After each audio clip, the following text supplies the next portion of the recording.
does that.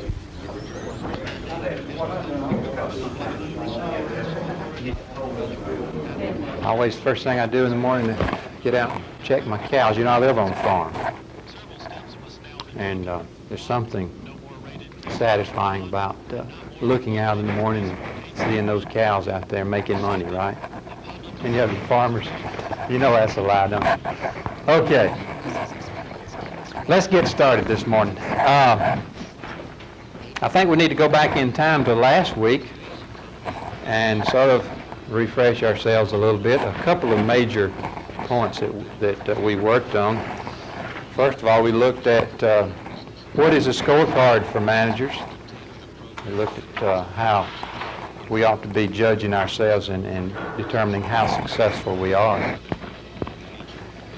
And then we looked at motivation, the old word motivation, and we tried to make some clarifications on what really is motivating to an employee, be he a manager or whatever. Who can tell us what were the two major types of motivators? Anybody? Just to get us tracking a little bit here.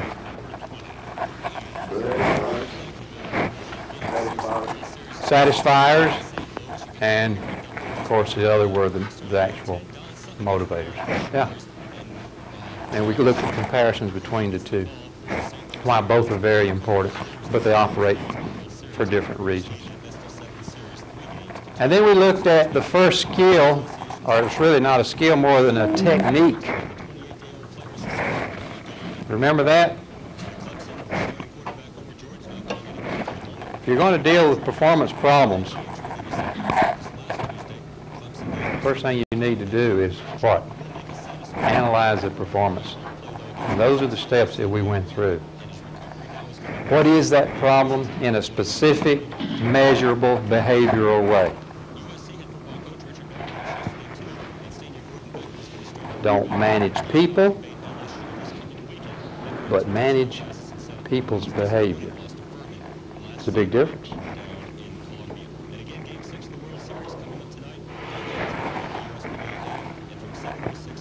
If you're going to manage people's behavior, the first thing you got to do is what? Do you all agree with the best thing to do, the best approach to take is try to manage people's behavior rather than getting too involved and over our head into the area of our psychiatrist? Do you all agree to that? Does anybody have any problems with that?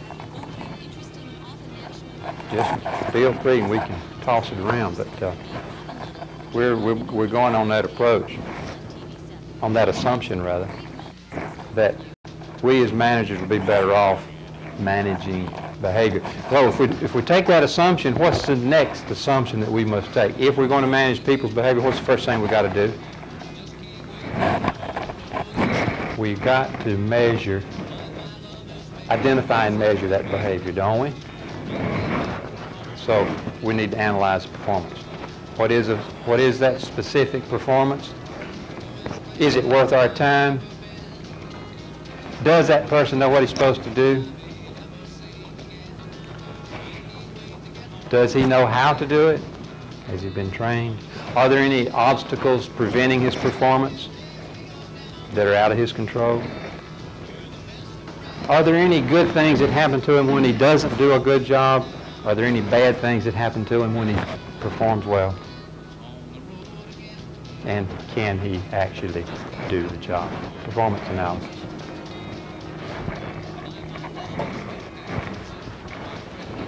After we worked with performance analysis for a while,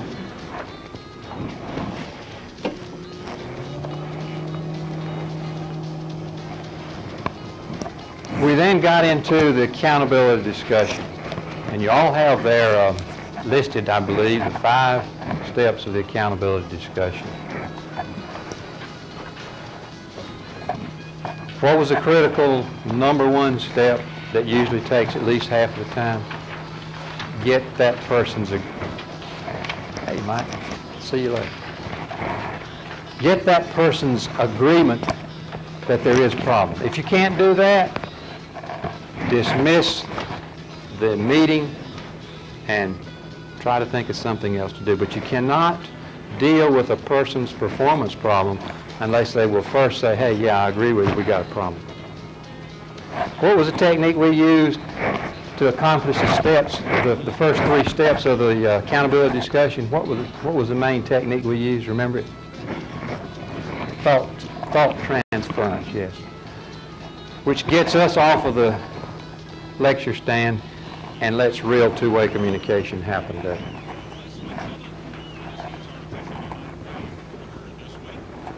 Has everybody got the 5 steps of the accountability discussion? Okay, how you feel about it? What do you think?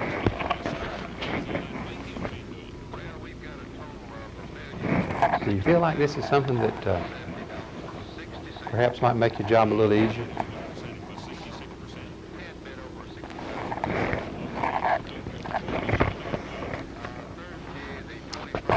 Since you've thought about it over the week, has any questions occurred to you?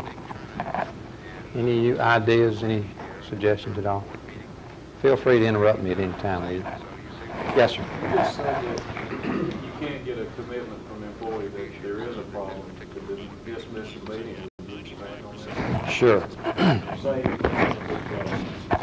disciplinary problem. Okay. Now, if you are having, you say, a disciplinary problem, let's say it is a severe disciplinary problem like insubordination. You know, you have made a request to that individual, hey, would you mind taking these 2 chairs and putting them down in the other area for me? And he says, no, I won't do that. That's insubordination. In a situation like this, you cannot dismiss the problem just because he doesn't agree that it is a problem. Okay?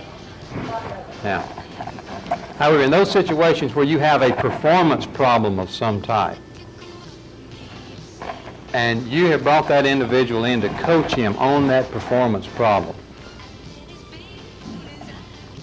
Let's say he's staying away from the workstation, his absenteeism, excessive tardiness, whatever it might be.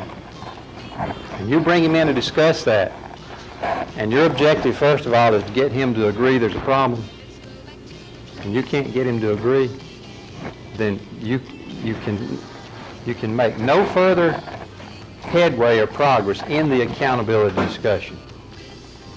You can't do that. So, where are you? You're between a rock and a hard place, aren't you? It'd be futile to go on with a discussion of that person's problem if they won't even agree that it is a problem. What are your alternatives? Go back, first of all, and consider number 2 in performance analysis. Is this really important enough to merit my time and effort? And how do you measure the importance of it? Remember? What's the yardstick you use to determine how you ought to be spending your time? Anybody?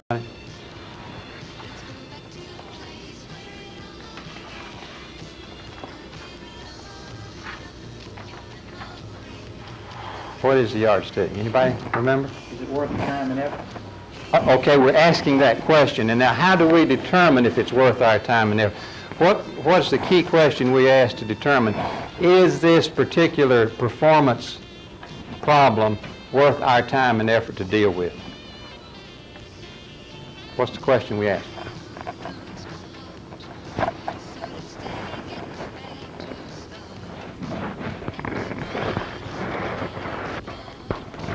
Anybody?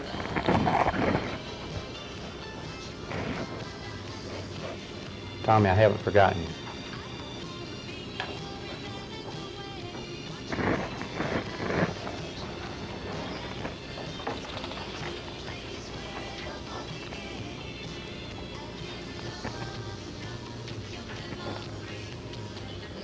Is it affecting job performance? Thank you. Yes. To what extent is this non-performance affecting job performance? Sure. That's what you're interested in, right? That's how you measure its importance. Okay. But if you can't get him to agree it's a problem, go back and ask yourself, is this really an important problem? Maybe that's why he won't admit it. He's already called it in. What do you do if you decide it isn't that important? Well, you're in a difficult situation there, aren't you? I don't have an answer for you. You've got the guy in there. You've got him in there, yeah.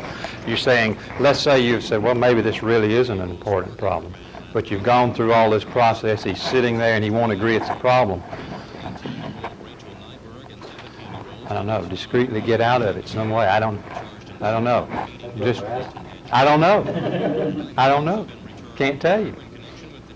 Maybe someone in the group has a suggestion on how you get out.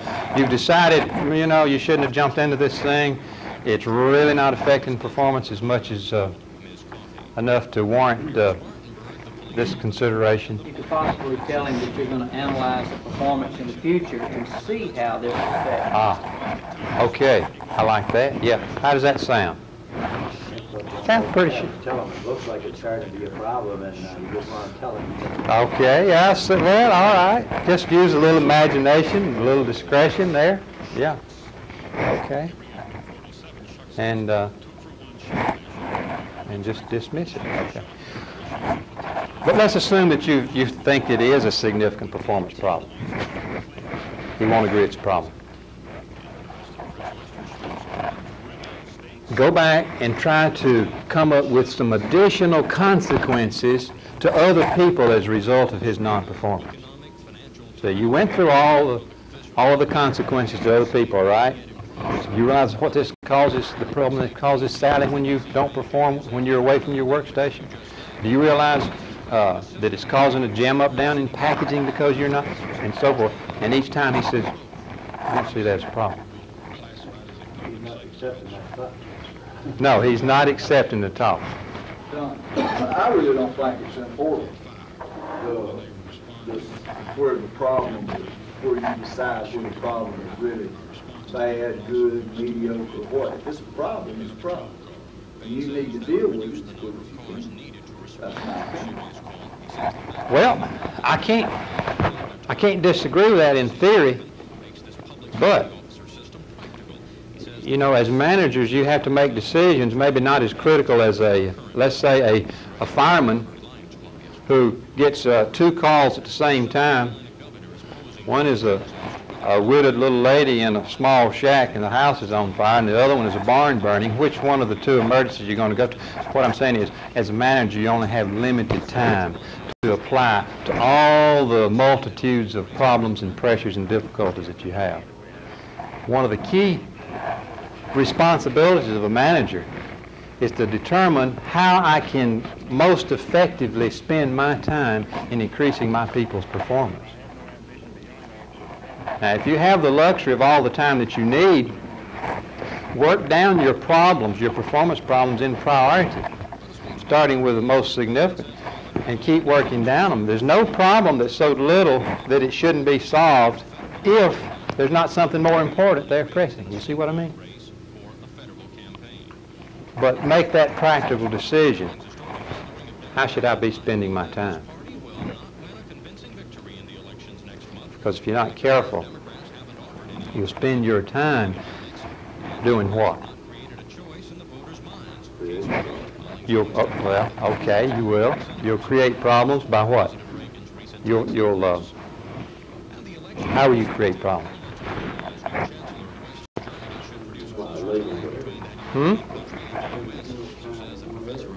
Yes.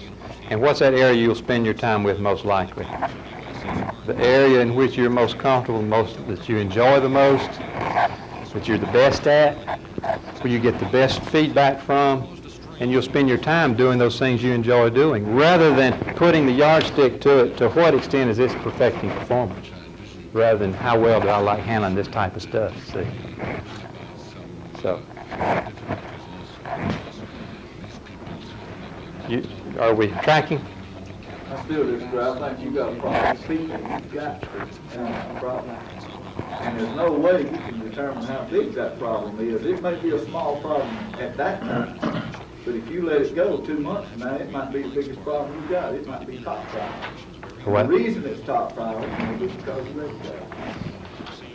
Now, you So may you- not be able to handle that problem right at that moment, but if it's a people's problem, you better handle it. Well, I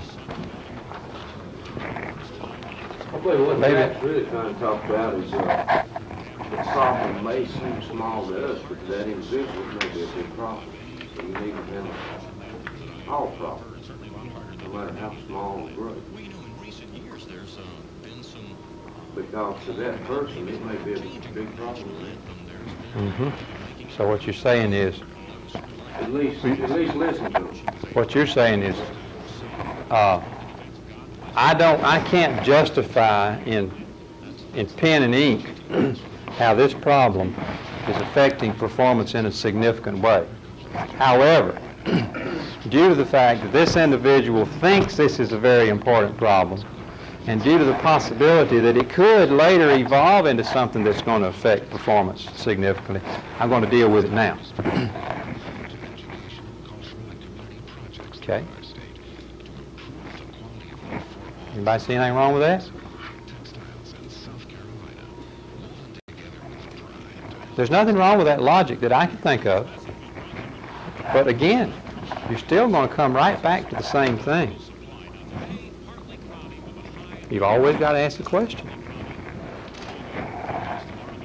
Which is the most important? Where can I have the biggest impact? Where should I spend my time? You've always got to come back to that question if you're going to use your time effectively.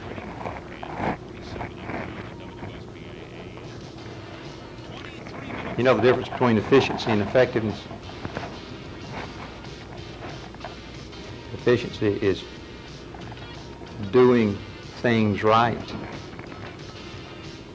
Now, you're doing things right. Here's an individual, he said, you know, there's something that maybe we should deal with, whatever it is.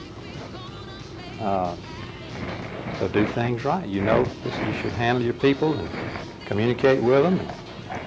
But what is effectiveness? Effectiveness is doing the right things. You can be the most efficient manager in the world, and your performance, your people will be at the pits. You can be so efficient that you actually prevent yourself from being an effective manager because you are doing those things that don't have the payoff for you. They don't have the payoff in performance. It may be good things to do, but to what extent is it affecting my score? If I'm going to play the ball game, I want to score. I want to win. Not easy decisions. I don't want to gloss over and say it's easy. But that's where you got to start. And then you decide. You're going to make wrong decisions. You're going to let things go. Well, this will be all right in time. And maybe it will. And maybe it won't. But as a realistic manager in the real world, let's face it, what we do a lot of times, we wait till something bubbles up to the level that it demands our attention. I don't recommend that, but that's just reality. Unfortunately, most things in an organization that happen in some way can affect motivation of the people. Scheduling problems, scheduling decisions, new products, new technology, personnel decisions, and you name it, almost any decisions within an organization can affect motivation. And unfortunately, those effects oftentimes are long in coming and also intangible. That's why the managers have the hardest job in the world. Okay. Anybody else have? Those are good comments. I appreciate it.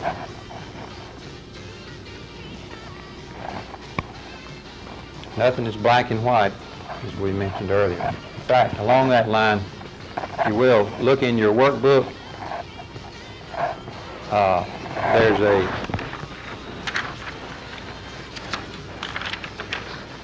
There's a list, 21 statements. Have we done that list yet?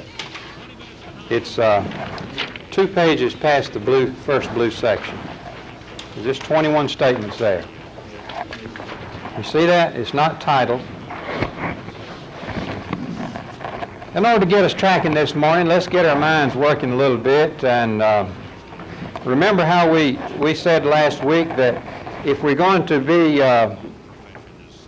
using behavior as a basis for managing, we need to distinguish between what and behavior. Remember the old, attitudes and behavior. Okay? There in front of you is a list of statements. If you think that those statements, or a particular statement, is behavioral type of statement, put a B beside it. There'll be either behavioral or attitudinal types of statements. Put a B besides the behavior statements. Oh.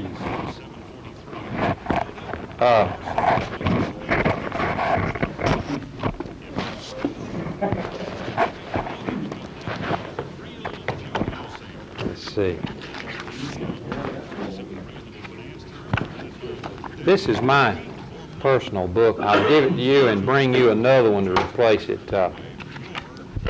tomorrow. Next week. Probably will be the 30th, Saturday the 30th. Won't conflict with the high school football games, especially the Spartanburg-Dorman game, which is going to be on the 29th. So we'll have to find out about that, but nobody seems to know for sure. If you do, give me a buzz, 573-9515.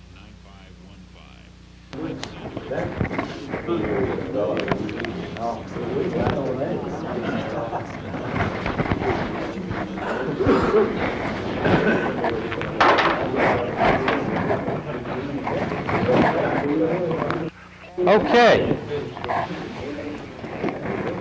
You got them all?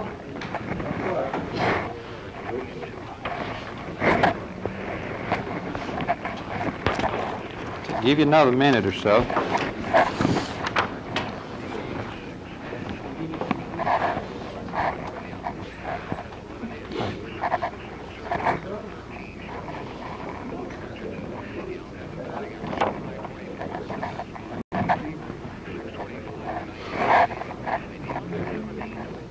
All right, let me go down the list of those that I marked as behavioral types of statements.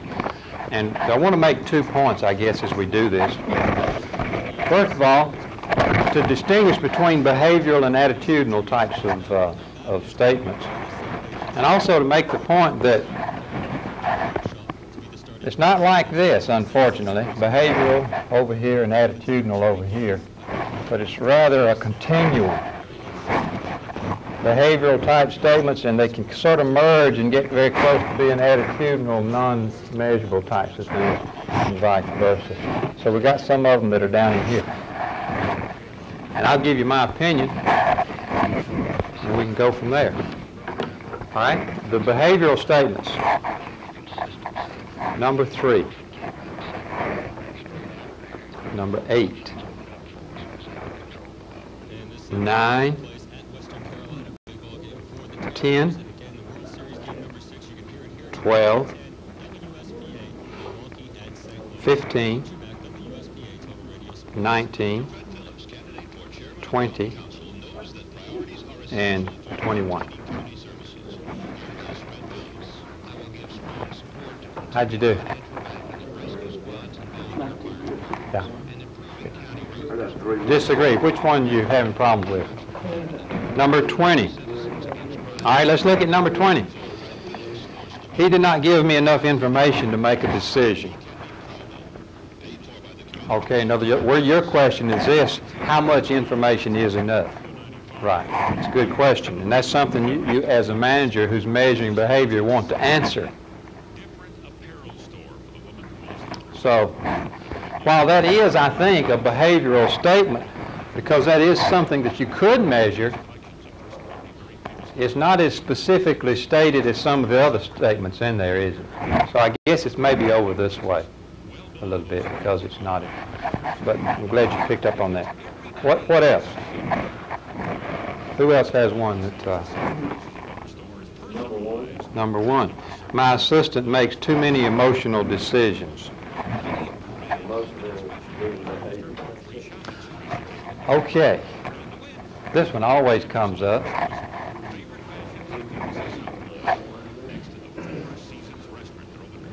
What I'd rather see on that one, Francis, is a description of what that emotion is, that the behavior that upon which you are assuming a certain emotion.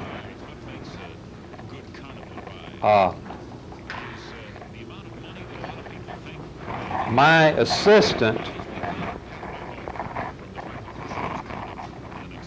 turns his report in on Fridays, and it's usually late, and it has a lot of errors in it,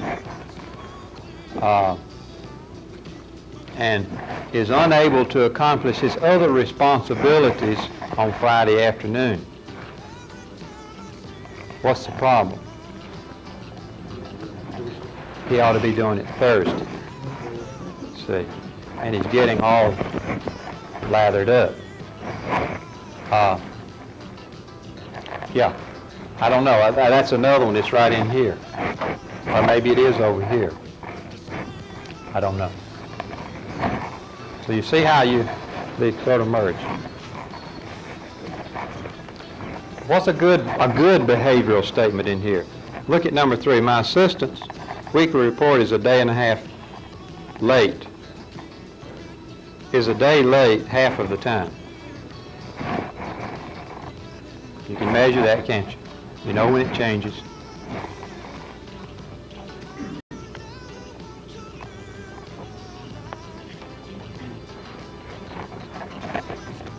Okay.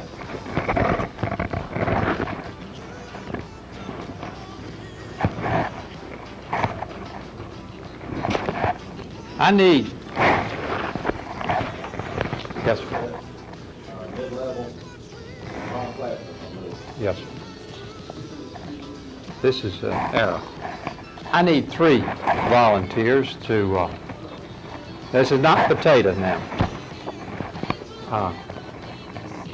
3 people to read a transcript. We have gone through the 5 steps of the accountability discussion, and we need to get into this thing and see how one works. And I have a transcript of an accountability discussion here, and we need a supervisor, someone to play the employee, and then a third person to be sort of the moderator. Who will read for me? Thank you. Thank you. Who wants to be the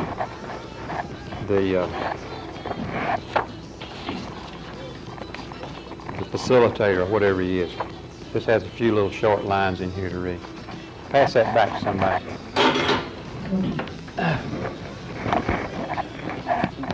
Okay, fellas, there's well, that's a hot potato.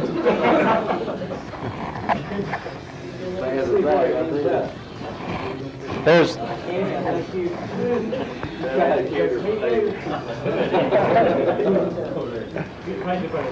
There's 2 or 3 typographical errors in there. The typist went bananas trying to keep up with all of these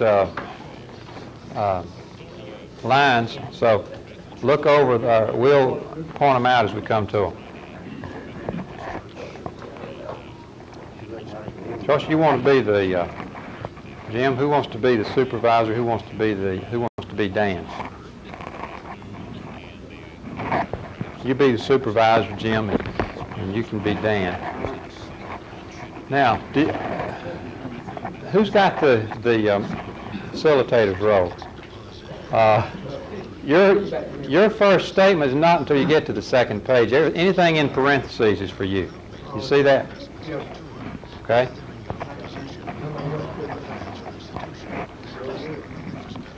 Seeing how you were at the end of the line, okay, fellas, anytime you're ready, go ahead. Ready, Troy? Yeah. Dan. Come on in, Dan. Do you know why I called you in? No. I called you in because you have a problem. What problem? It's about your performance on the job. What about my performance on the job? I thought I was doing pretty good. After all, you gave me a raise just 3 months ago, and I think I do a better job than anyone else in my department. Do you know how many times you have been late in the past 6 weeks? Probably more than I should. You don't have to worry about it. I'll take care of it. I'm glad you're willing to take care of it, but do you know how many times you've been late in the past 6 weeks? I have no idea. Yes. Maybe once or twice a week. I really don't know. Dan, based on the number of work days during... You've been gone, excessive time off the job. You've been gone 3 times more than anyone else in the department. How much is that? We've got a problem. The other employees are allotted... How much is that? How much 20, time? Other employees everyone is allotted 20 minutes a day. You're taking 1 hour a day. 3 times more than everyone else. Do you know what happens? They're allotted 20 minutes. Now, this 20 minutes, is that break time you're talking about, or? That's total time that you're allotted, you are allowed off the job. And you're gone 3 times more than the other. Do you know what happens when you take excessive time off the job, Jim? Usually nothing, because I catch my part up. I wouldn't take time off the job if I was going to Coach, hold what up am I supposed to do production. from here? Do you know what happens when you take Is my excessive time production off the down? job? It's your responsibility to test starters. That's right. Right? What's been the line production for last week? If you're away from your job, Jim, How many? I've made my production every day. We do 800 starters a day. Monday we ran 800. Tuesday we ran 950. And Wednesday we ran 1,000. Now how much time is off Wednesday? well, when you're off your job excessively, Well, have you noticed a bottleneck No. on the assembly line? if I'm not there to run my starters, then there's going to be a bottleneck. Yes, that's right. If you're not there to run your starters, there is going to be a bottleneck, and there has been. Every time you're away. If I've been off, have you seen starters backed up in front of my tester? Yes. When? Every time you're away from your job. What? When? What hour? What day? You're supposed to state the facts on it. But, Right. Specific, No generality. time, when he was off from his job, away from his job. You got all right, that so on we there. talked about it a few minutes ago, Jim, that you were off 3 times as much as everybody else. On Monday, you were gone a total of 1 hour during the day. That was 9 o'clock, you were gone for 15 minutes. 11 o'clock, you were gone for 30 minutes. 2 o'clock, you were gone. Okay. All right, that totals up to 1 hour. All right. You were What is the gone Monday. production on the line today? What are we supposed to get, everybody? You're supposed to get 50 an hour. Well, I got 50 an hour. 55 an hour that day. You check the production, that means it went through my test. But there's still, when you're away, there's still a bottleneck on the line. When you're away, those units aren't getting tested. Okay, I can test more than the standard. What do you think about that? I can run faster. I can work 50 minutes an hour. I agree with you, Jim. You can. And test it. But do you know how it affects other people on the assembly line? As When long you're away, as they got a place to put them. when you're away, that's one of the problems. I'm glad you brought up that. There's no place to put them. You can catch If up. I say I wouldn't ever stay away long enough to hold up the line. The backers don't have anything back whenever you're home. Possibly, just understanding, I already, once you come back to your job, you go to work, all right, they got. But there's two other people on the line running parts, others going down, so they'll stay busy. That wouldn't be. What other parts, you the key man is going. You only got one line, so. To feed your packers. You got one tester. One tester, and you're the tester. And you feed Okay, the packers. when I came to work here. Do you agree that that's a problem, Jim, if they don't have anything to do? If they didn't have anything to do, but they do, because they've got other product to do all the time. No. They rely on what comes off of your tester. Okay, let's get something clear. When I came to work here, you said your job is to run that tester. You said your job is to run 50 units an hour. I run that tester. I run 50 plus units an hour.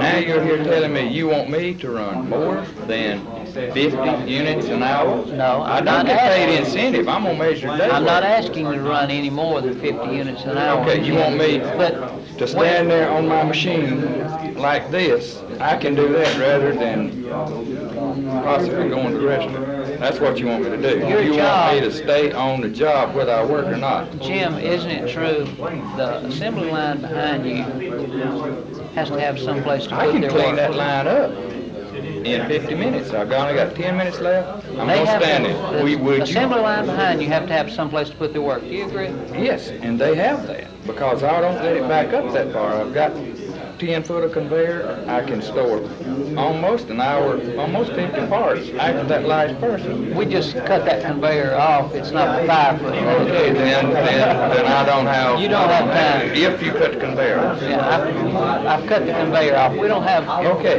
but let me get back. Do you have, you asked me to do 50 an hour. I'm doing 55 an hour. I'm getting production.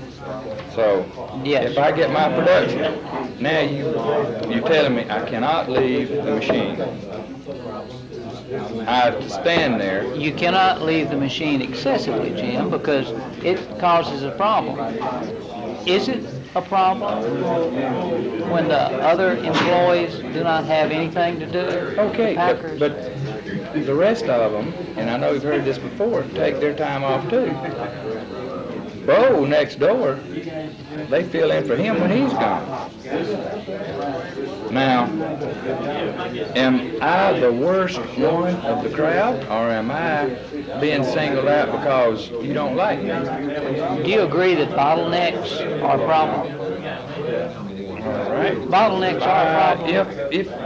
If you had them, I don't necessarily Yes, there's a agree. bottleneck. How can there be a bottleneck? There's a bottleneck on the conveyor. It's stacked If up there's 50 units high. If production is being made, how can there be a bottleneck?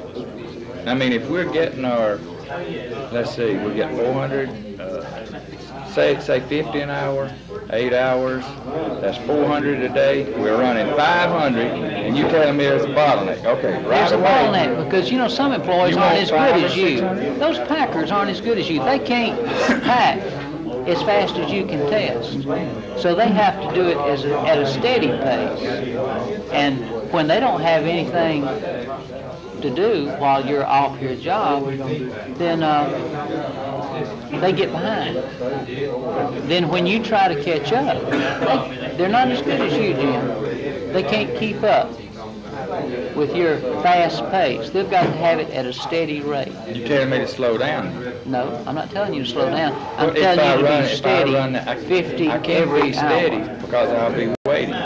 You want me to, if I can run 60 an hour, you want me I to be want you to- steady and back off and run 50 You an can't hour? I can run- do that. I can do that. Jim, part. you can't run 60 an hour because we don't feed you 60 an hour. How many did We don't you get feed you. yesterday? We don't feed you but 50 an hour. See, I'm the one who gives you the production figures off the end of the line. Yesterday, we ran 480, which is 60 an hour. I know that, Mr. Harrell. Jim, I've got 2 people on the packing table, and they're constantly complaining that they can't keep up because you're off the job. Is that a problem when they complain? They can't keep up because I'm not. They can't keep up because they're standing around with nothing to do, and then all of a sudden you cover them up, and they're complaining about that. Well,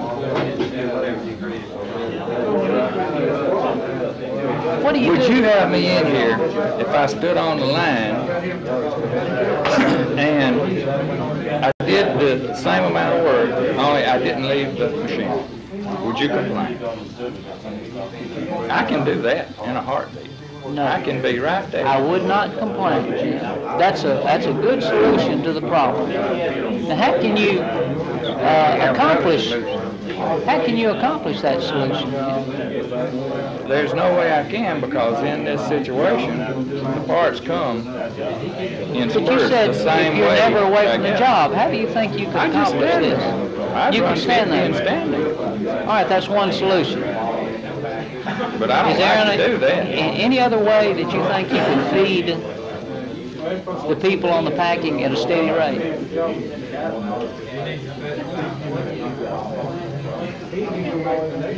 You could have the parts come to me at a steady rate. They come to me the same way. Everybody on the line does the same thing that I do. That's a good suggestion too. We need to have the parts coming to you at a steady rate. Okay. Now, if I know that the line can run, say, 500 a day, if everybody would work. If we do that, then come the first of the year, the standard's going to go to 500. Now, what are the people going to... Don't you think it needs... Aren't you going to change the standard if we run over the standard all the time? If I run over 100%, aren't you going to change it up and make me work harder? What's my percentage in doing Don't you this? think it needs to be up if the people are capable of running 500? I don't think it's my responsibility to set standards. I get paid by the hour. If you had an incentive rate in there, yes, I would. You give me an incentive rate at 130% what you're asking me to do, and I'll give you 130%. But I need more pay for it. You know, You're paying me for 500. That's what you told me. when we are losing production, you know the packing can't But keep we up. haven't lost production. Yes, we have. We're losing production when the packing can't keep up. The packers get behind when they don't have a steady flow. And when we lose production, we're late to the customer. Is customer delivery a problem? I mean, I don't know. I run my tester. I run the parts, come down the line. If the customer doesn't receive his parts on time, do you perceive a problem? It is a problem. Do you think we could lose a customer by not delivering? Has everybody solved that problem yet? No. We haven't continued for a few minutes. We've got a belligerent employee over here. He's about at the last step, termination. After you get through, No, you have it. what he did right, what he did wrong, give him some suggestions.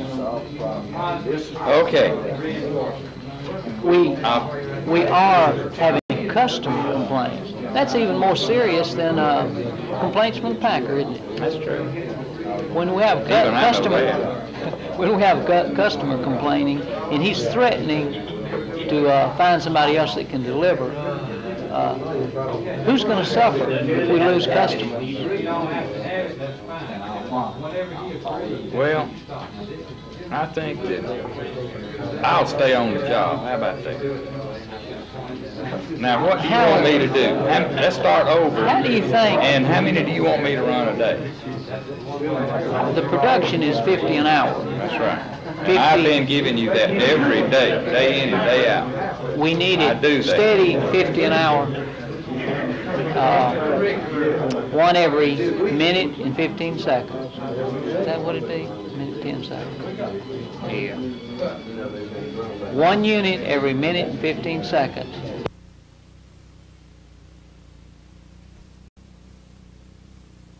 Which is at 1.575, puts the average at 1,020.71. It's been 66,260,000 shares, three-color CBS news. Keeping you informed, big party here at Talk Radio Network, WSB.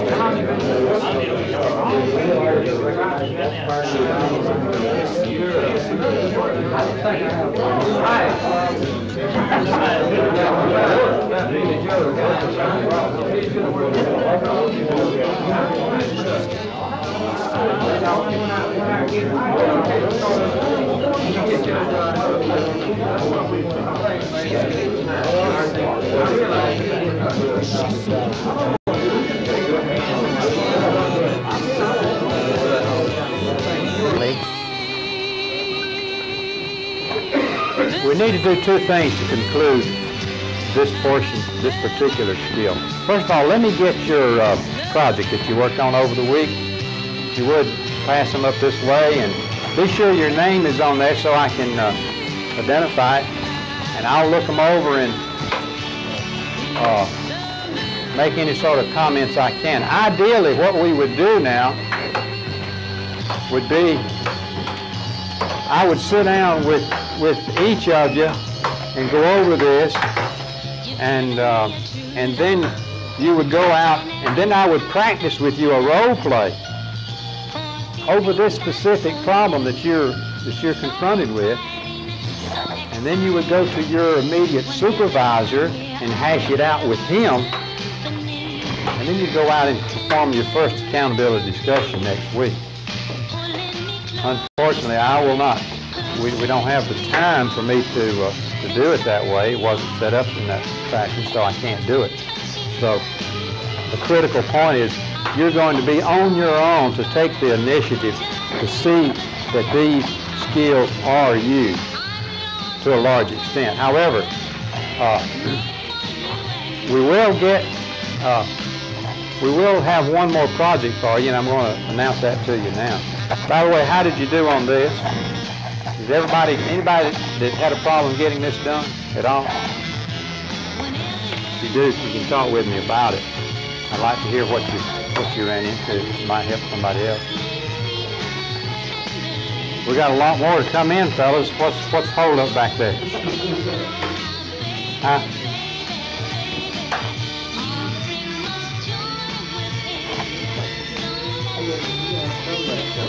Huh?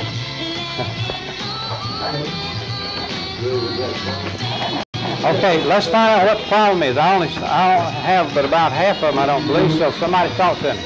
Was it too hard, or did you not understand it? You didn't think it was worthwhile? Why didn't you do it?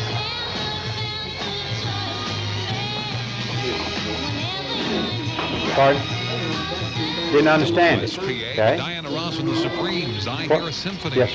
Actually, I hear that it's 1:30, and I heard. That's right. You told me about that. Yeah. 1:30 news is Vinny Cleveland. You ready to go? Anybody else didn't understand exactly what we were doing?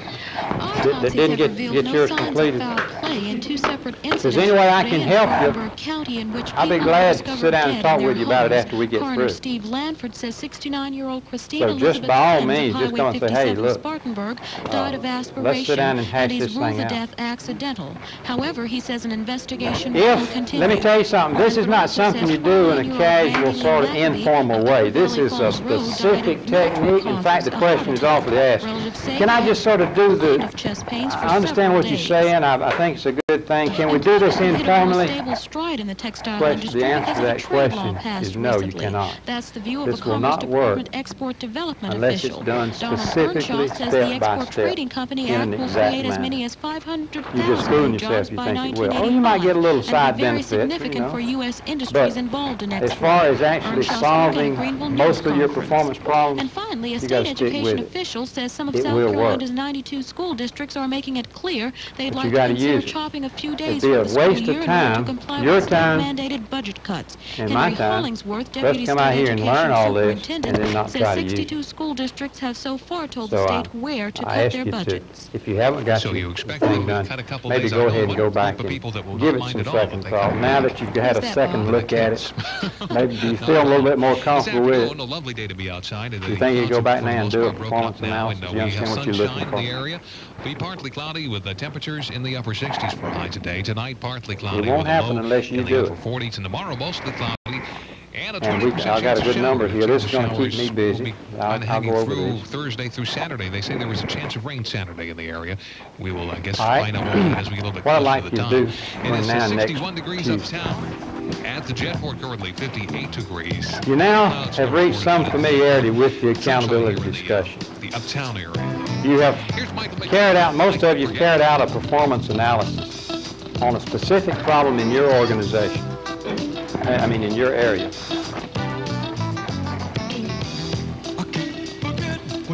I want you to now prepare yourself for the actual accountability discussion.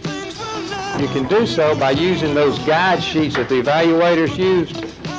Use those sheets to guide you through your thinking as you prepare. Those are the questions you need to answer. Then, get a 5 or 10 minute appointment with your superior and ask him if you can sit down and hash it out and see that he agrees with the approach you're taking and is comfortable with it. So, this is my performance problem. This is how I have analyzed it. And here is how I propose to have an accountability discussion. These are the consequences to the people that I've identified. Can you think of any more? These are the consequences possible to the employee. Can you think of any more? Be sure that you're singing off the same sheet of music. And then set an appointment and go out there, or rather, and have that accountability discussion this week or before next Tuesday. Actually do it.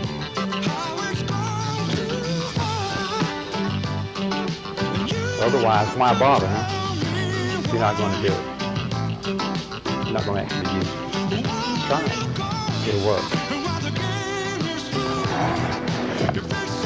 When you got you some notes there, and by the way, it's going to be kind of bumpy first time. Don't worry about it. Get those 3 sheets of paper out there. Get those notes you took. And then call that person in and sit down. And he says, and you got your notes right in front of you. He says, what are you doing, reading from notes? I say, yeah.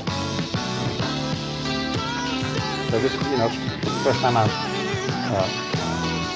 done this way, and I need these notes. It's all right. But stick to it and do it. And then when you finish that accountability discussion, sit down and write yourself some notes on how things went, what you decided to do, what the results were, when you're going to follow up, and basically what you did well and what you didn't so you can learn. And you want to get back to your superior and let him know how that accountability discussion went. What were the results? And you can't tell him, oh yeah, I had the discussion and everything went fine. You got to tell him specifically what the results were, how you're going to follow up, and what's the expected agreed upon approach for solving that problem. That's what he needs to hear.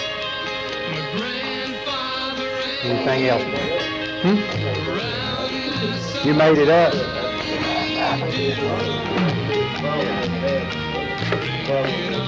Well, go back and do yourself another one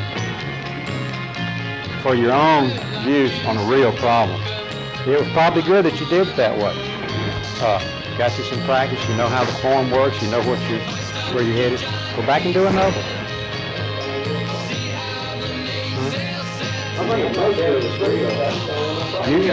You don't have. Okay, take whatever you got problems. Is anybody here does not have any problem? Everything is 100% correct and perfect in your organization, in your area. All right. So be fortunate. Thank God that you don't have any significant problems.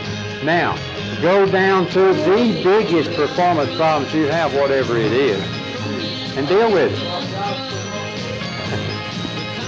Say you want to swap jobs.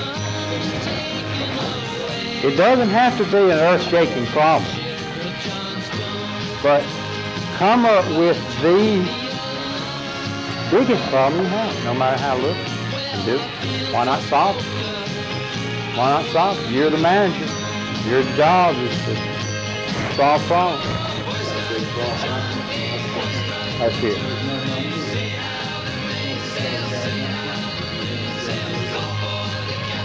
Okay, so but you've identified the problem. He's not trained. Okay. Trained.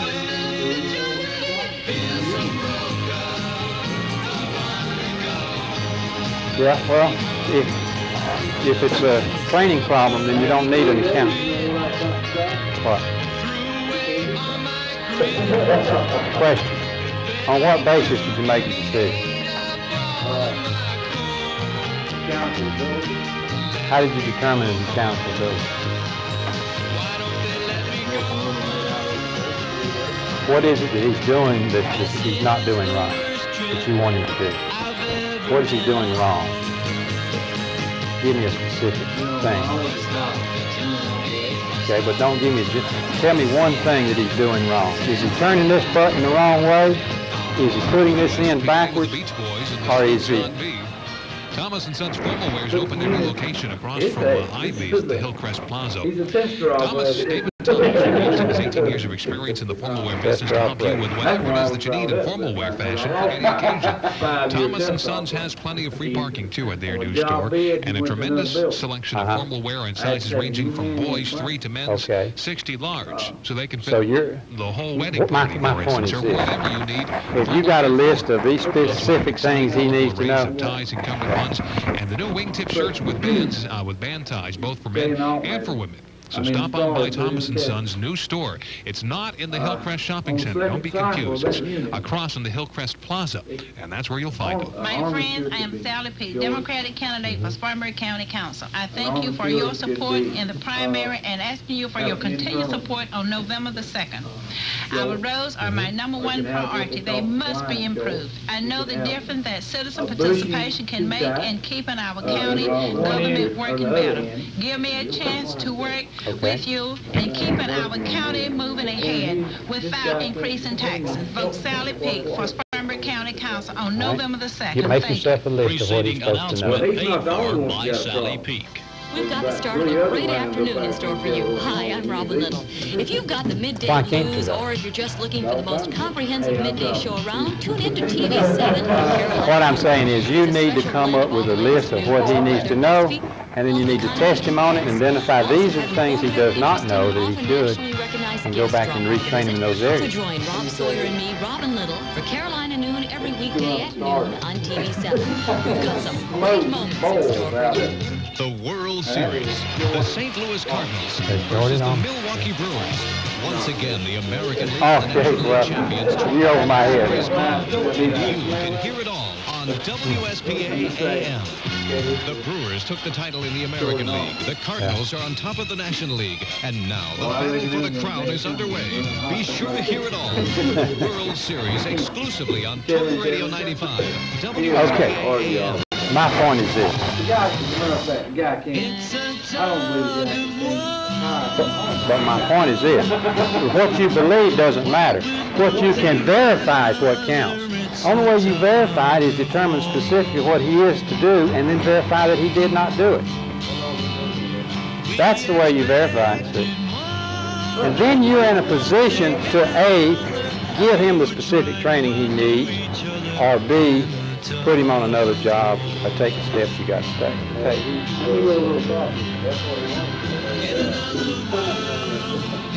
Okay, you're saying maybe he can learn a job, but it's a motivation problem.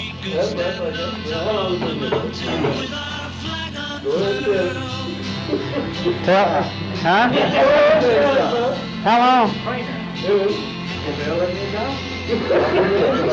We're gonna let you talk. Let's hear it. This guy was hired. Just make it quick. This guy was hired 2 years ago. Was a specific job. 2 years ago. Outstanding job. He does.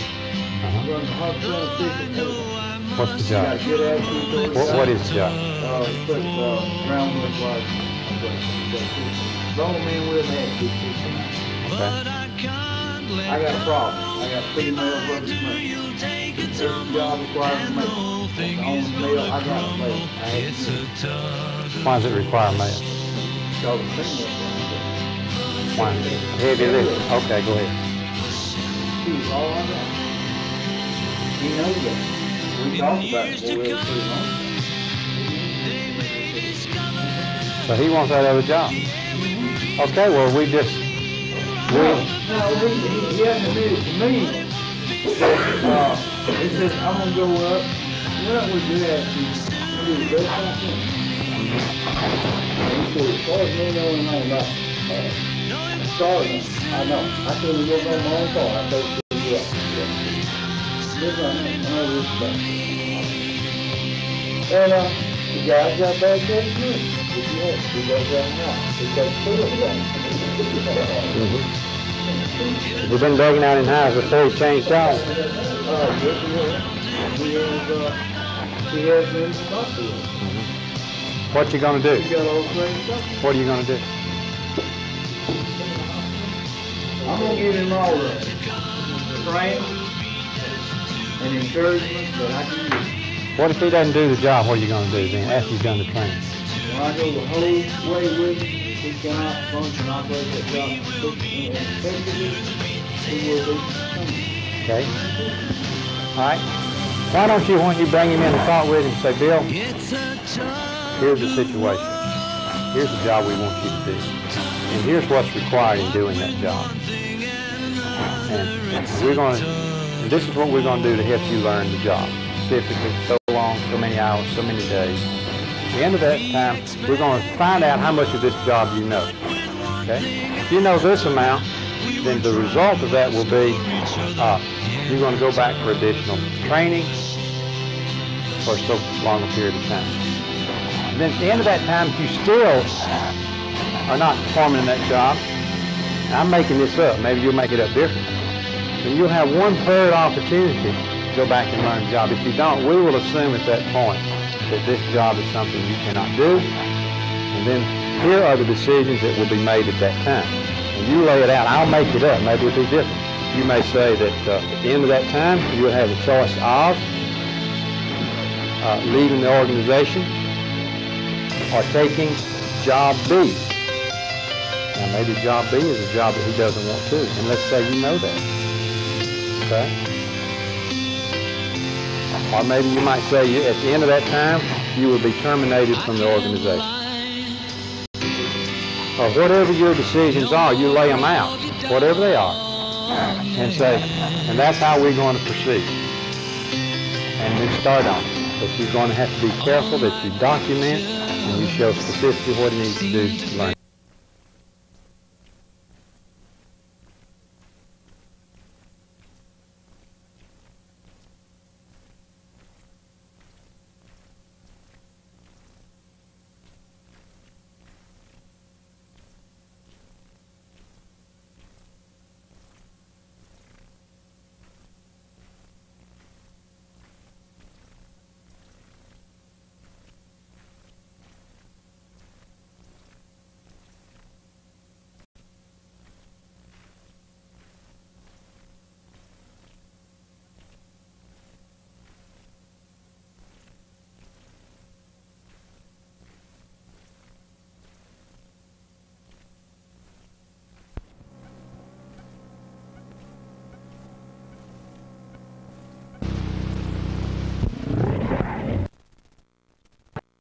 Speak over our time together, and we could only take a slice of it, but I tried to be very specific and identify certain very specific skills that we could get our teeth into, so to speak, and have something we could carry back on the job. Specific techniques. That's the key to management, I think. But I would be remiss in my obligation to you if I did not point out that good management comes from more than a storehouse of techniques, if you will, and skills. Just as a carpenter is more than his tools, so a manager is more than the accumulation of skills he has. We spoke earlier about expectations. How expectations, your expectations of others affects their performance, particularly as a manager. Your expectations of your peers affects your relationship. But what I want to speak to you about for a few minutes as we conclude is your expectations of yourself. So I'm going to do something now that I haven't done since we've been together, and I'm going to present a lecture. Some years ago, I was traveling in my automobile, going to some forgotten destination now, and I happened to have the radio playing, and there was a man on the radio who grabbed my attention with what he was saying. He did so to the point that I pulled my automobile off the side of the road and I stopped. And I grabbed a piece of scratch paper and I began to write some notes on what the man said.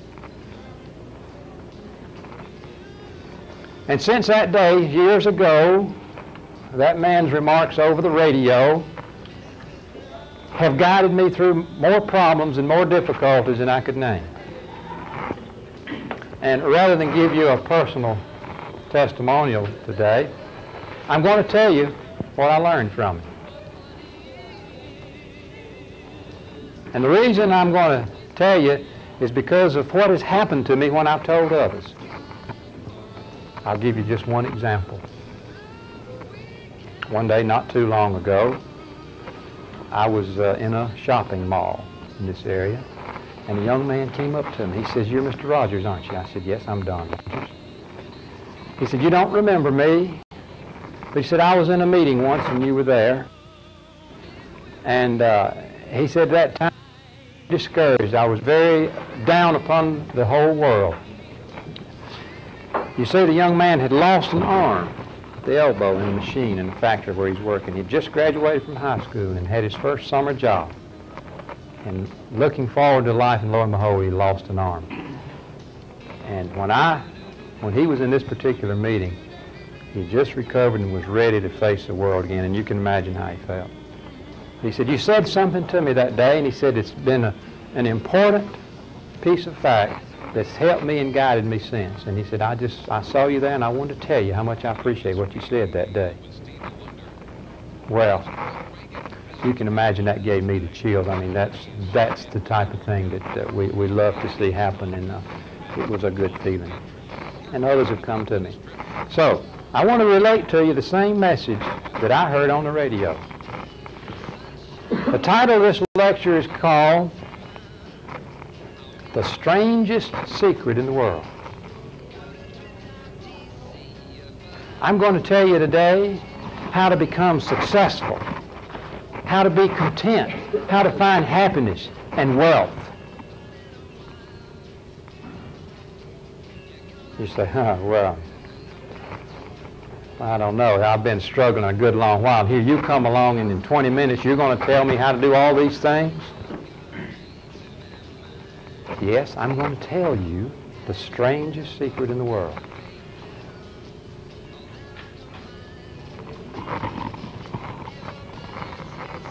Take 100 men, 100 persons that start off even at age 25.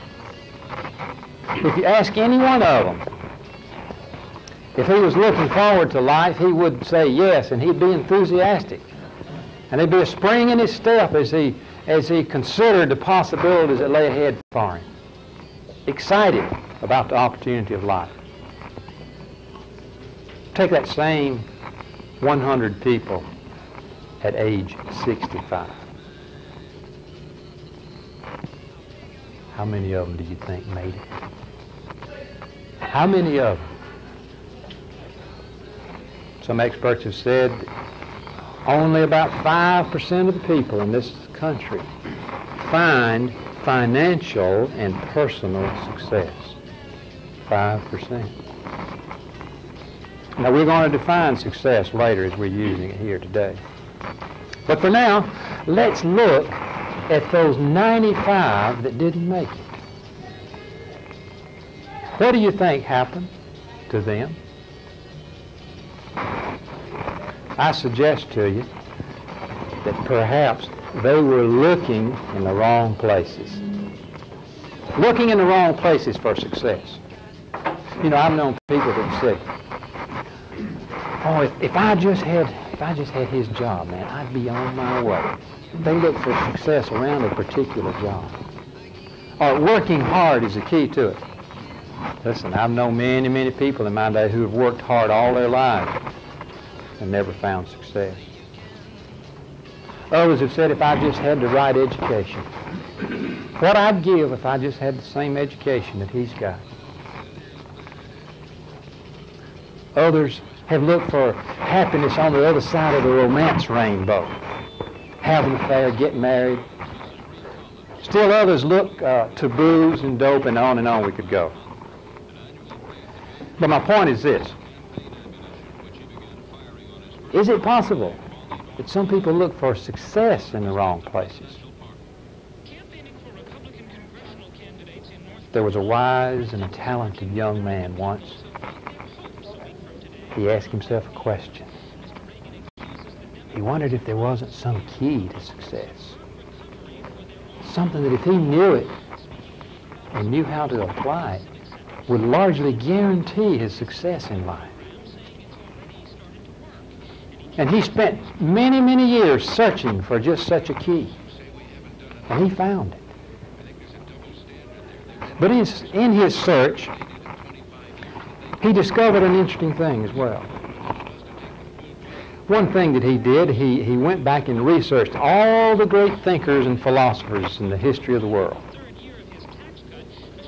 And he found that they disagree with each other on almost any topic, except one.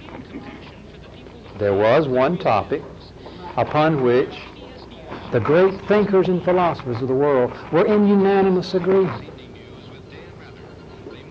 And it's the secret of success and of failure. And this is it. We become what we think about. You say, well, I was hoping for a little more. Listen, we become what we think about. Now we're going to take that simple little statement and show how that is perhaps the single most significant principle of life. We become what we think about. But before we do that, if I may, let me read to you a few quotes from what some of these great thinkers and philosophers said. Now, as I do this, just try to get the germ of what they're saying and concentrate and see if you can pick up on the meaning. You ready? Disraeli. A man with a settled purpose must accomplish it. Nothing can resist a will that will stake even existence for its fulfillment. Ralph Waldo Emerson. A man is what he thinks about all day long. William James. The greatest discovery of my generation is that people can alter their lives by altering their ideas of mind. George Bernard Shaw. I don't believe in circumstances. The people that get along in this world are those that look for the circumstances they want. And if they can't find them, make them. Just a few samples of what some great thinkers have said. But doesn't it seem strange to you that this great principle seems to get lost in each generation? And some new members have to come along and rediscover it. You see, the secret of success is working, whether you're aware of it or not. Many successful, outstanding successes and failures in life, if asked, could not point to the reason for their success. But the exciting thing is this. You see, anybody can take this principle, they can apply it in their lives, and it will work for them. That's the secret of it, and that's the exciting part about it. Okay. If we're to understand the principle of success, there are really two things we need to know about it. First of all, we need to know the nature of it. You see, the principle of success is a law of nature, just like any other law of nature. You jump off of the Daniel building, you can anticipate the results of that particular law of nature. Same with this one. This simple principle is always operative.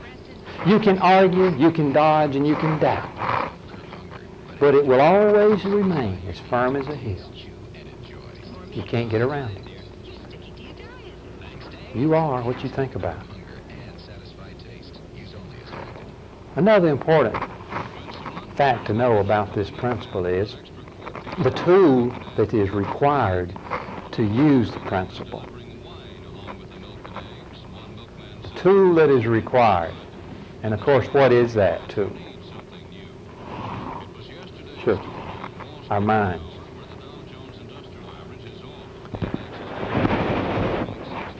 You know, psychologists tell us we only use a small portion of our minds. The man that gives us the secret of success tells us why he thinks this is true. He says, you know, we take for granted anything that we don't have to work for. You believe that? If you don't have to put in a little sweat and effort, do you appreciate it? I don't believe we do. We have to work to appreciate what we get. And yet, our most priceless possessions come to us free. You thought about it? Our souls, our bodies, our minds, our family, our friends, our ambitions, all these come to us free. And yet if you lose any one, you can't replace it. A man can lose his wealth. He can gain it back. It's not all that hard to make a lot of money. Priceless possessions. The human mind is the last unexplored frontier.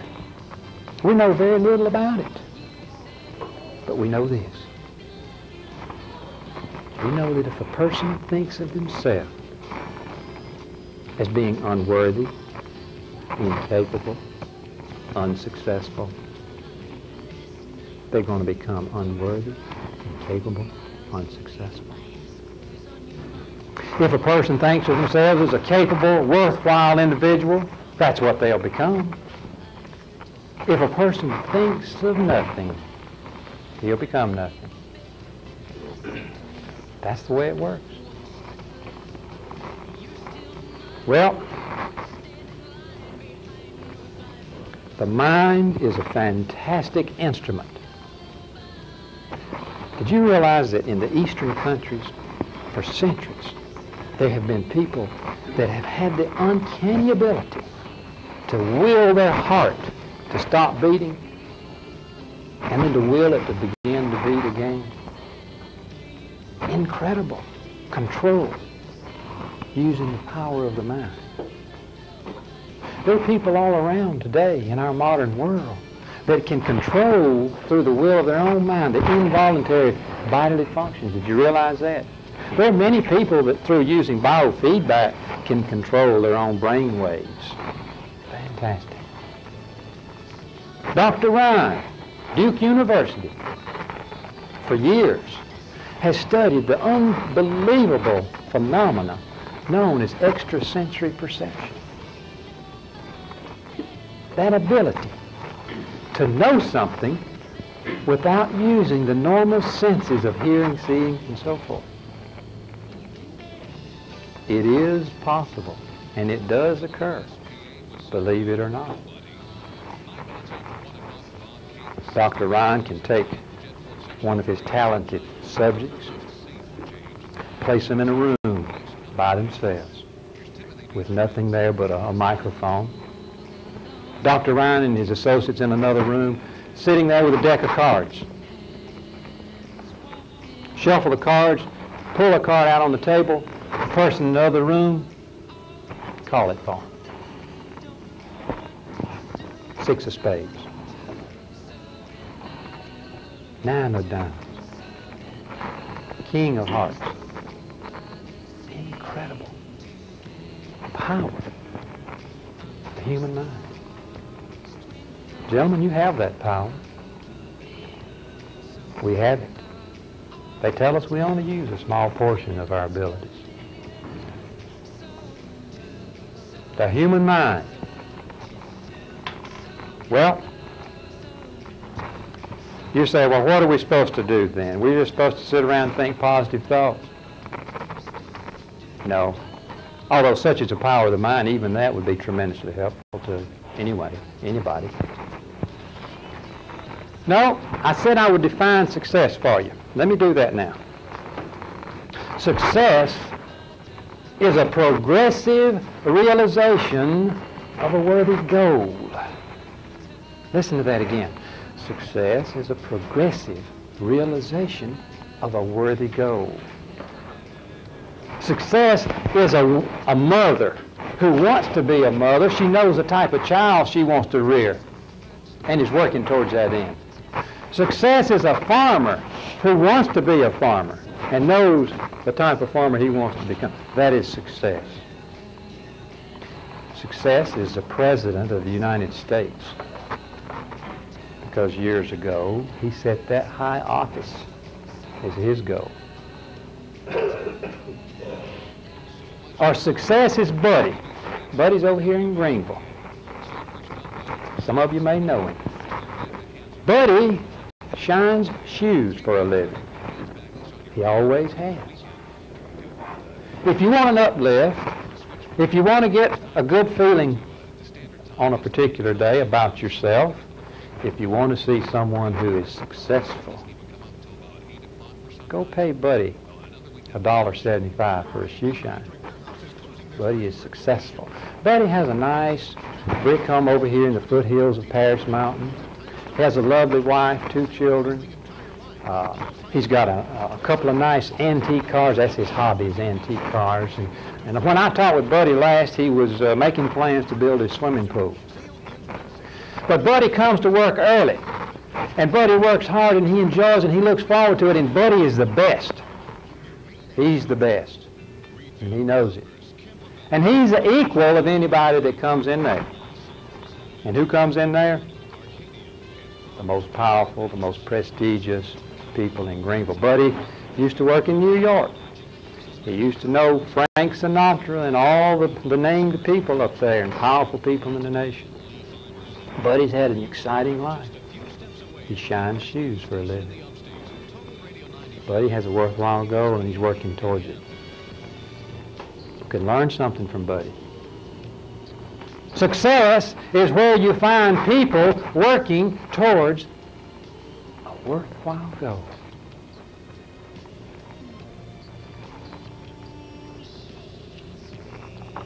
So, attach your thoughts, your positive thoughts, to a worthwhile goal. Unleash the powers of your mind. Give your life a destination and direction. Think of a ship in a harbor. The ship has got no captain, no navigational equipment, no charts, and no destination. Now, if that ship were unleashed from that harbor, what do you think would happen to it? Become a derelict somewhere, wouldn't it? It would wreck eventually. Give a ship a captain, destination.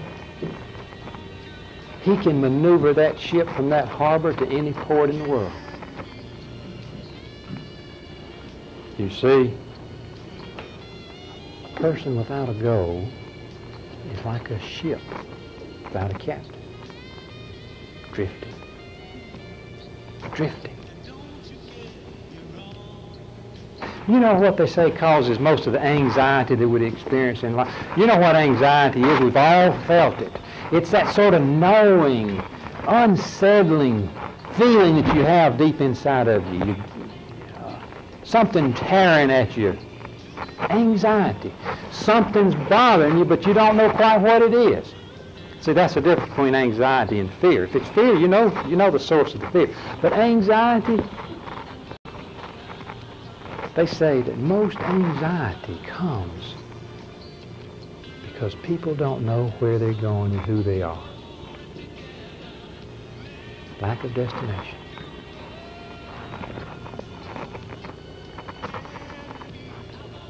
Well, if you'd like to use the secret of success, I would offer you 2 steps. Just 2 steps. That's all. Step number 1.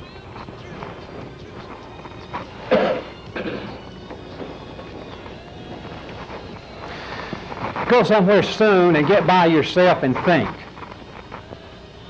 Am I recovering from life what I desire? The answer is no. You need to ask, what is my goal? So step number 1 is establish a goal. Decide what is important to you and what you want. You say, well, okay, fine. My goal is to be happy. It's no goal, is it? All right. Well, my goal is to make a lot of money. It's no goal. You see, to be a goal, it's got to be something specific, something that you can measure, and something you'll know when you've got it. You understand? In other words, your goal could be to make $5,000 in the next 3 years. That's a goal. Your goal could be to marry Susie down the street. That's a goal. You're going to do it by June. Or your goal could be to become a qualified umpty-ump, whatever. Your goals are personal. They're up to you. They're individual. It's what you consider worthy.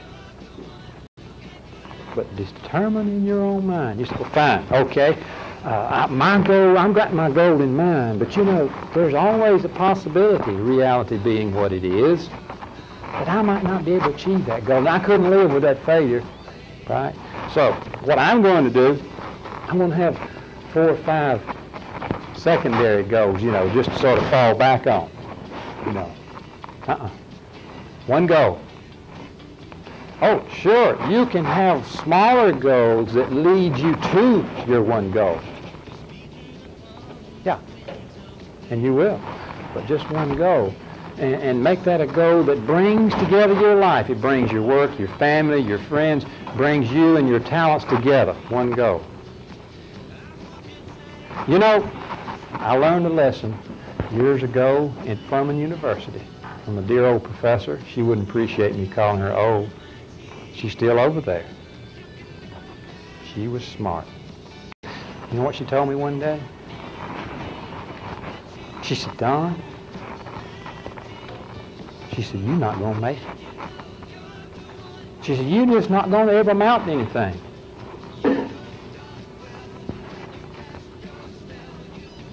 Would that get your attention?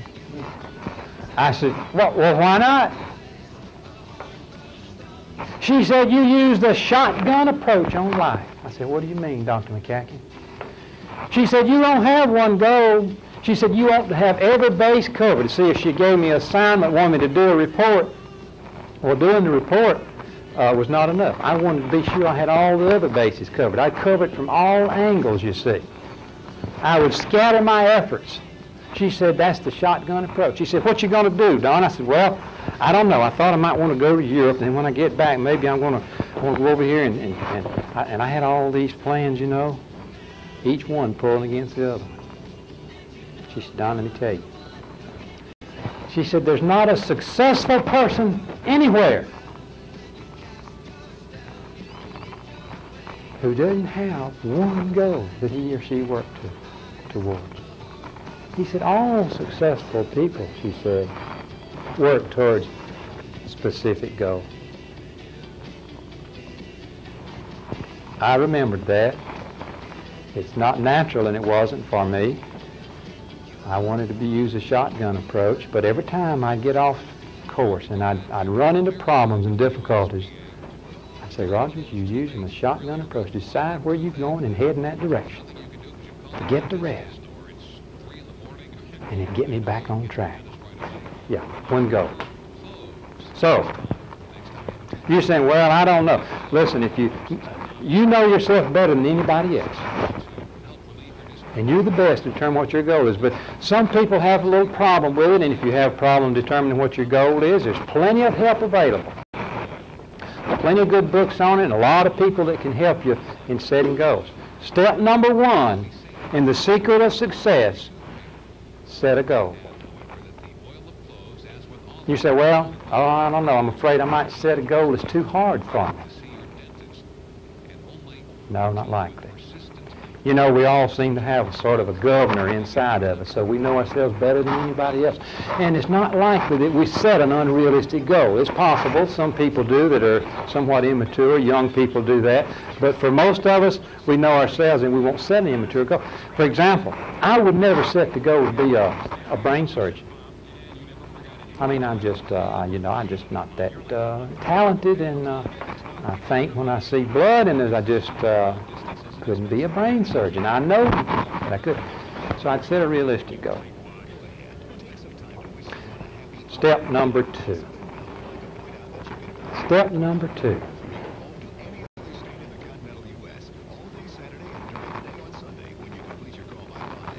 Write that goal down. I don't mean you have to write it down right now, but after you've determined what it is, write it down. You say, well, that's silly. No. There's something about writing that goal down that crystallizes it for you. It makes it a part. You can see it, it's there. But you see, you write it down every day. Every day, sometime during the day, stop and just write that goal down and look at it. That's silly, you say. No. What are we trying to do here? We're just trying to create a habit. A habit of the way that you think.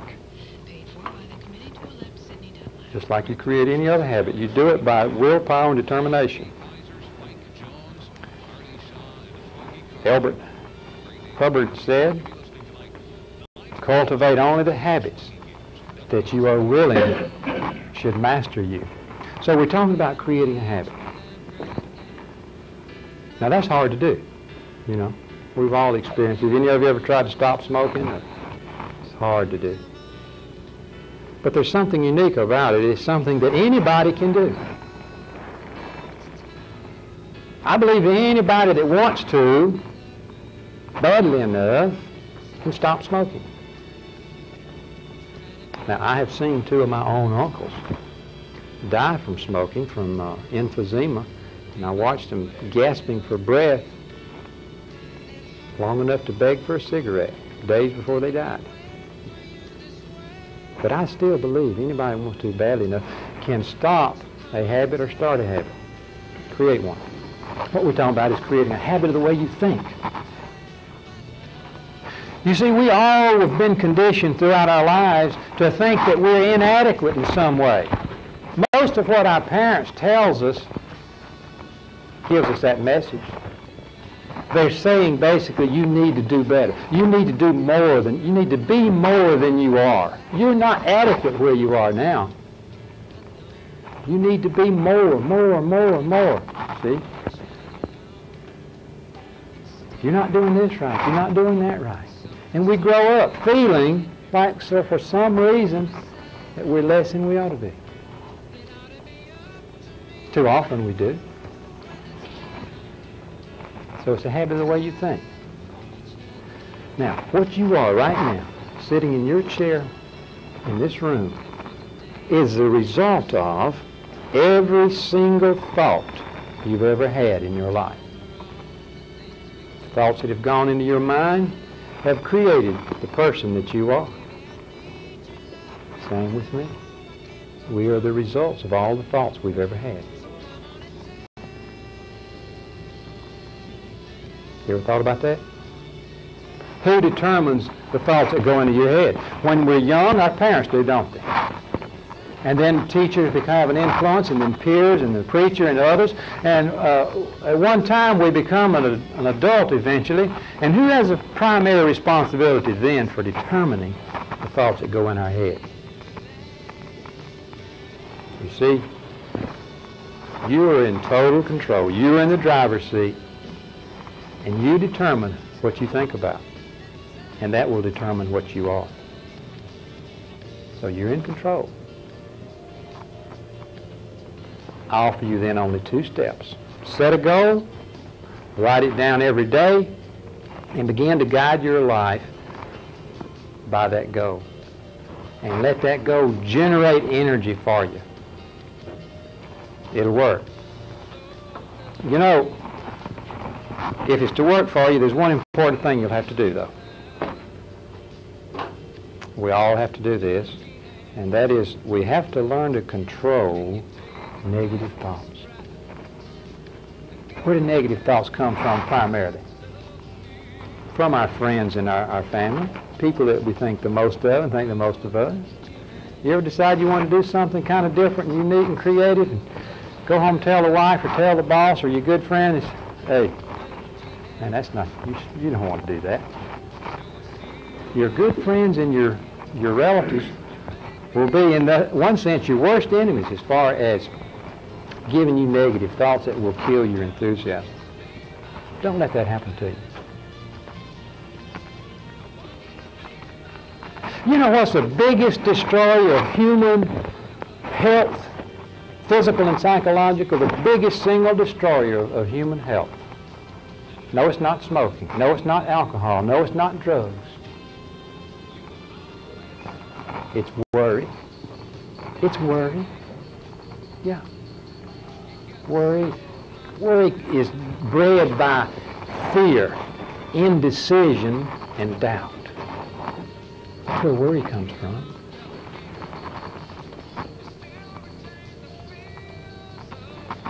Why are most people in mental institutions that are there?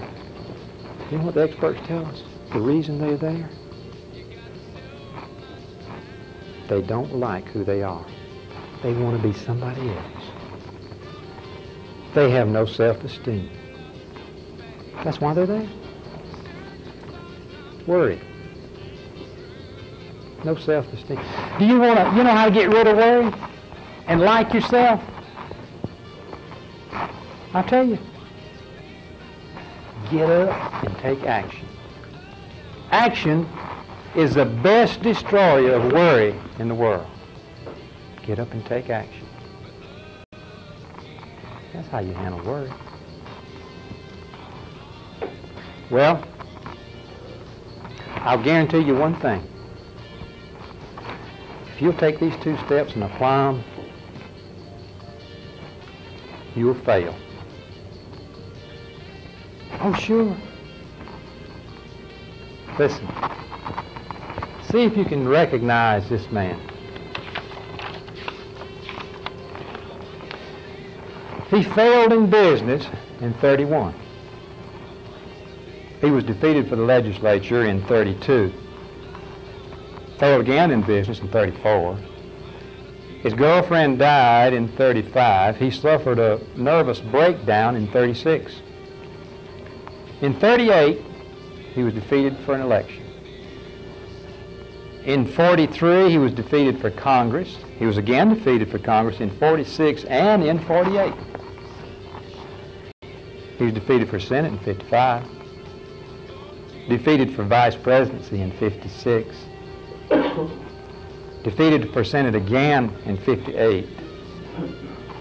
And in 1860, he was elected President of the United States. And of course, I'm talking about Abraham Lincoln. Abraham Lincoln, by any measurement, was a failure through most of his life.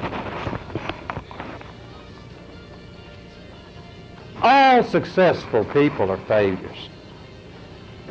There is no successful person that has not suffered severe, disabling, crippling, frightening failure.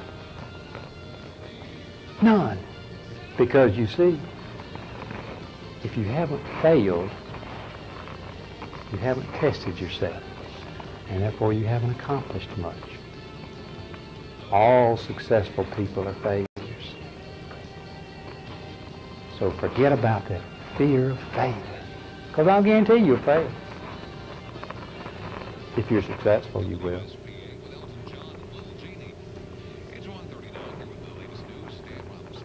Yes, it's the strangest secret in the world. It's strange because everybody knows about it, but few actually believe it and live it. If you follow these simple rules, certain things will begin to happen to you. First of all, you'll find that gradually, slowly, you'll begin to have more control over your negative thoughts, and they'll seem to come to you less often. And when they do, they won't have so much an impact. You'll always have negative thoughts. But successful people learn to control them. You'll always have them. But they will become less of a problem to you. And as you have less negative thoughts, suddenly you're going to have have new energy. New energy to reach for and achieve the goal that you're working for. And as you have that energy, at the same time, you're going to be relaxed. The tension will drain away. Energy with no tension. That's the goal. And it'll happen to you. And great new ideas will occur to you about how you can obtain your goal. You say, why didn't I think of that? That's the easiest thing. Why didn't I think of that? Why didn't you? Negative thoughts. Negative thoughts. And you will achieve your goal. You will be successful. You have to. It's a law of nature. As ye think, so ye shall become. It's as simple and as marvelous as that. Will you be a part of the 5 or the 95? It's up to you. But remember, you have been told of the strangest secret in the world.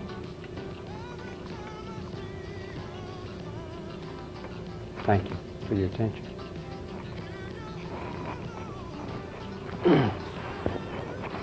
Does anybody have any comments tonight? Any questions, thoughts?